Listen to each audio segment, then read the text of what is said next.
Yeah, my name is Zachary Malley, they, them, and I am in the sustainable food systems specialization.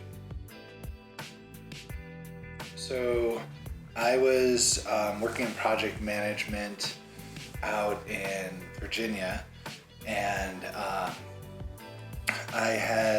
there's like a few kind of things that came together at that point, but I had taken an intro to sustainability, like online class, and I was moving from a decade working in what's called agile methodology, and I was thinking about a lot of the kind of areas of sustainability, especially from a nutrition standpoint. I'll get back to that, but as something I wanted to consider pursuing, but it was very obviously COVID was going on, and we were remote, and have two kids and everything.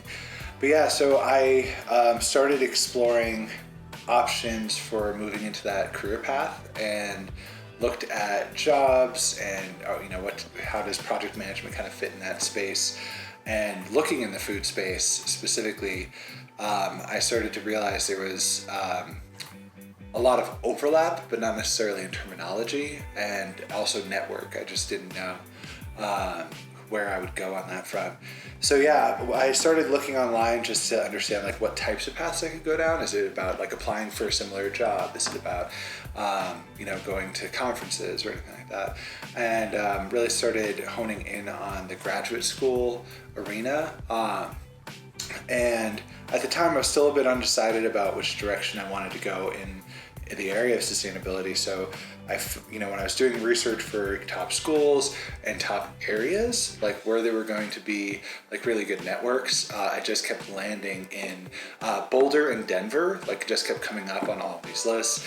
And I think through that specifically, I started to find the Masters for the Environment program. And once I identified that, and I started seeing like how the specializations worked, and especially having one focused on food systems, I was really intrigued. And it's funny, it was a very quick turnaround because a lot of this was happening like November, December timeframe. I started exploring, and then around January, I started getting into like the online things and was like applying by February 15th. So very, very fast turnaround. Applied and heard back. I guess it would have been March or April, or it's really hard to remember at this point. But and it was the only school I applied to. I actually had looked at multiple. I was still kind of considering the avenues of applying for jobs or going down a career path. And when I got accepted, it was fun, like putting the application together and actually identifying, because especially coming from a career path, like finding people inside of my career that also aligned with sustainability, and like I knew had a passion for it and were like really excited for me. And so that was kind of that was enjoyable. Still keep in touch with them. Hard to do it in grad school, but yeah. So yeah, that's really what brought me to MENB itself. A lot more to it than that, but somewhat of a simple version, I guess. I'd say yeah, definitely. And it's really hard to nail it down to just like a couple, but I'd say interestingly, one of the more defining experiences actually happened outside of the program, but I will get back to ones that happened inside, which was that I learned about the Climate Justice Leadership Alliance on campus and went out for a workshop. Part of this was actually, I was working with Miles. You may or may not have known about this. I presented the idea to Miles about doing a project management workshop, like retreat type of thing, but it wasn't supposed to be like an overnight. And started off like putting together a planning committee and all these things of, could we do it? And Miles was like fully supportive and helpful with funding and everything. And the original idea of it was try to figure out how can we take, like I was trying to bridge where I'm coming from in project management with sustainability, and show, especially what I was seeing with capstones, where a lot of people aren't coming from project management experience. And I feel like we had a very different capstone second capstone 2 class than y'all did.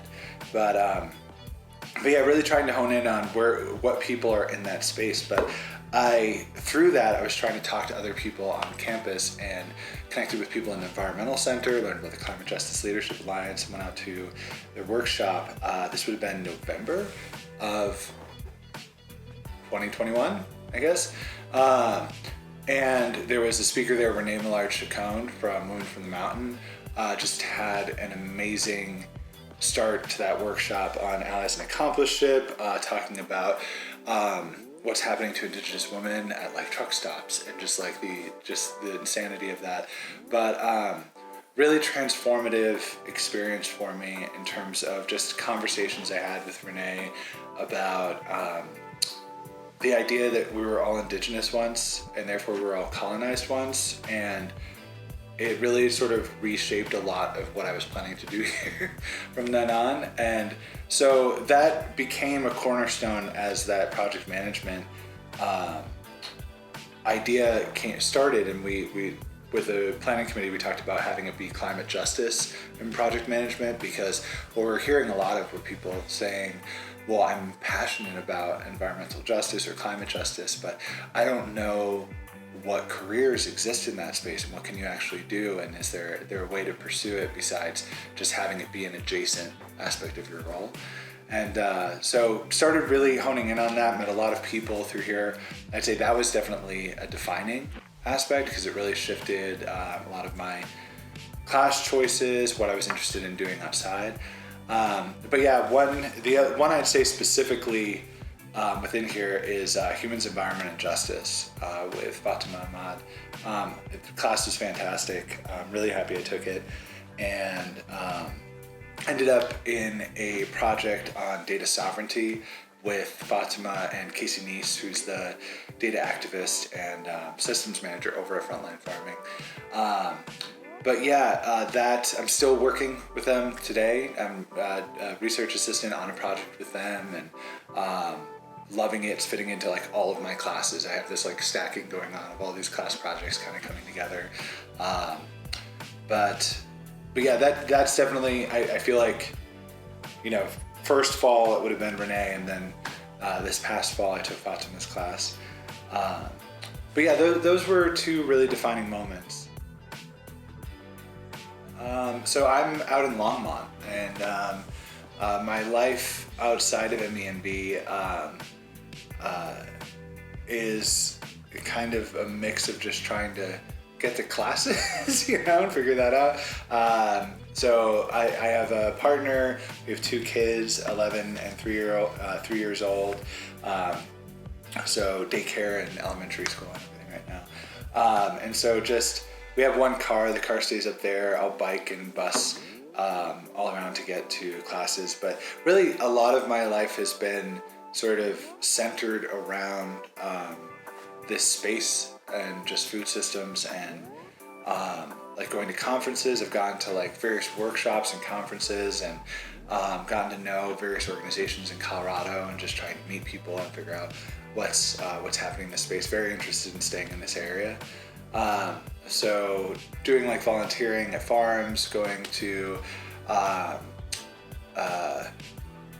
events on campus, like all throughout. I've seen like really great speakers across the board. The UN Right Here Right Now conference was really great, especially the traditional ecological knowledge one that finished off, where Robin Wall Kimmerer, who had just done like an interview for like this book club thing that happened, was also at that conference.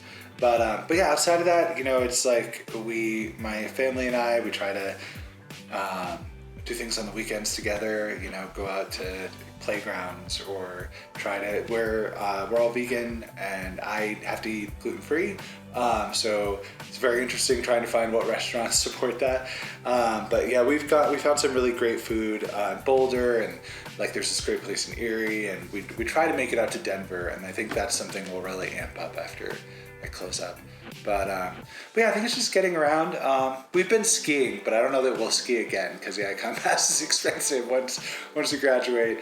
And my oldest is in 5th grade, and there's this really cool Colorado ski pass thing that it's $59 for Alice to ski 4 times at like over 20 resorts in the area. It's ridiculous. So, and like Fagan's, my youngest, is $99 on that compass. So it's like, okay, yeah, we'll do it this year and then we'll see. But yeah, next year maybe we'll snowshoe. I don't know. Like, we'll figure it out. But we all love the winter. We're big snowheads, so it's good being out here. The mountain view is just amazing. Honestly, I feel like half of my time is just spent staring at it from wherever I can, you know. So yeah, I think we've really honed in on that. Like, we just love this area. I think we really want to see what we can do to stay here. It's a tough one. I'm not pressuring myself to be in a job on May 13th, you know, which would be a Saturday, so I wouldn't do that anyway. But yeah, I'm not pressuring myself to be in that position, and I might even explore doing something like working on a farm for the summer, or just doing, you know, something to really get more of like a hands-on experience. Maybe do a permaculture certification or something like that. But the passion of mine is really like data sovereignty. I've really been enjoying the internship I'm doing with Frontline. Pretty fascinating project on a path towards building a racial equity database for food movements in this area. Just like a way to start there, so we can like really explore what's happening and looking into the outcomes of a lot of the efforts that are going on, because there's just so much. But yeah, so I've been looking at various organizations that are in that space, even just doing informational interviews. But yeah, I would love to find a job in the intersection of, you know, finding ways to improve the types of environmental and social, especially the social data that we need to improve decision making that's based off of this data. It's something this is a key takeaway I took from my capstone, just how critical it can be when data is missing in terms of decision making. But I'm really passionate about the environmental justice space, and I've already done informational interviews with a few different organizations, such as Namity. They just started a environmental justice program in the US where they're taking lessons from creating these community paralegals in 6 countries throughout the world, and like Kenya, and I want to say there's 2 countries in South America and 4 in Africa, and there might be 1 in Asia. But just taking those lessons of like how to support community efforts and like trying to test that, can you do that in the US? You know, just the insanity of how stuck our systems are. But yeah, so that was really interesting. Talk to Climate Reality Project and just all these different people. It's been really fascinating. But yeah, so I'm really looking, and I've been really trying to understand what that looks like, what those career paths are, and you know, obviously coming from food systems in the food space. So I have ideas. A lot of it's more in kind of the workshop training space of that, where, you know, there's so many plans, like city plans and everything, that are either lacking data or knowledge. And that might just be the first step, is like starting somewhere in that space, helping to build up that knowledge, getting the answers, doing the community engagement to actually find out what people are saying really is the problem for them. But yeah, a little bit open-ended. I don't have a defined path. I don't have a set idea on that yet. I'm kind of happy with that, honestly. So making it a little bit easier to graduate without, you know, going nuts. So we'll see. Well, the thing that comes to mind, it's kind of crazy how many events are on campus that should have more MEMB students at them. You know, it's about the topics we're discussing, and it's really interesting to hear it from other avenues. I've been to like the Wolf Law Building. I've been to various, there's so many departments that are exploring this space, and the more we can interact with them, the better. I also just saw that through the classes I took outside of the department too, where it's really interesting to see. I feel like it was almost a great gauge for myself to interact with people. In this case, it was specifically with like MBA students who were interested in sustainability. The class was sustainable venturing. and to realize how much I'd grown, to be in that class and realize what you're saying isn't right.